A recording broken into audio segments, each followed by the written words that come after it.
affinché la benedizione di Dio scenda su di voi e vi accompagni sempre. Il matrimonio consta di due parti. La prima parte è dello sposalizio, che sarebbe il fidanzamento, scambio degli anelli, segno che lo sposo e la sposa reciprocamente si prendono. Quindi il momento centrale, il rito della incoronazione. Qua a Contessa usiamo una corona fatta di alloro e di ramoscelli di ulivo. Lo sposo viene invitato ad accettare il dono della sposa che il padre gli fa, così come la sposa è invitata ad accettare il dono che il padre le fa. E ora la teologia parla di complementarietà, per cui non c'è una superiorità dell'uno rispetto all'altra, è esclusivamente uno scambio reciproco di un dono avuto per essere portato alla massima fruttificazione.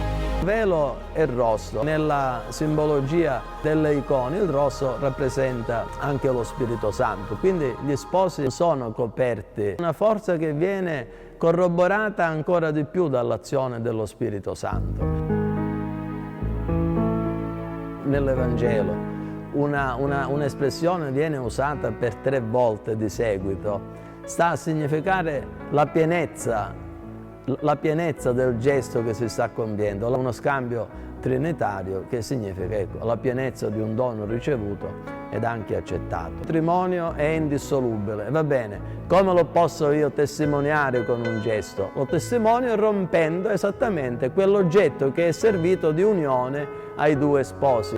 C'è una cupola centrale che rappresenta il paradiso e proprio sotto la cupola che rappresenta il mondo, vengono svolti tutti i gesti rituali per indicare esattamente la comunione intima tra cielo e terra. Gli sposi in quel momento, girando attorno alla chiesa o girando attorno al tavolo, si stanno manifestando per quello che sono. Portano la candela per illuminare il mondo. E il mondo non si illumina attraverso una lotta con il male. Il male deve essere illuminato. Dove c'è più tenebra, io devo portare più luce.